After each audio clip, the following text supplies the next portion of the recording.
Russia announced on Friday it had finished calling up reservists to fight in Ukraine after drafting hundreds of thousands of people in a month, with more than a quarter of them already sent into battle.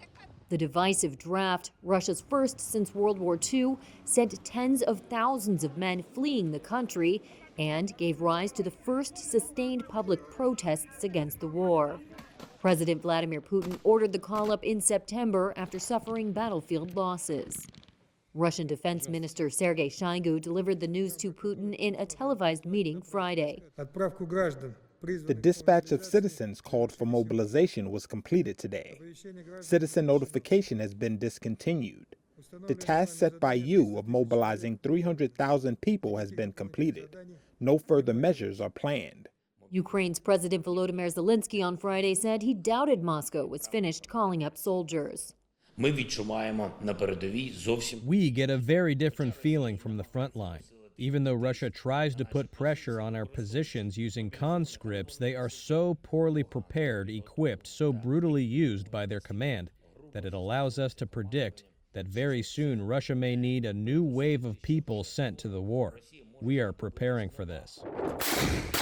On the front, Kiev has continued to make gains. Ukrainian forces in the south have advanced toward Kherson, the biggest city Russia has captured intact since the invasion in February. But the advance appears to have slowed in recent days, with Kiev blaming bad weather and tough terrain.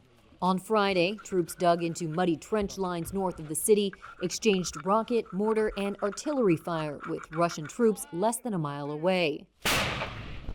A soldier who gave his name as Vadim said the shelling never stops. He said there is constant shelling every day, mornings and nights, all day long. Artillery, cluster bombs, even though they are banned, shelling every day.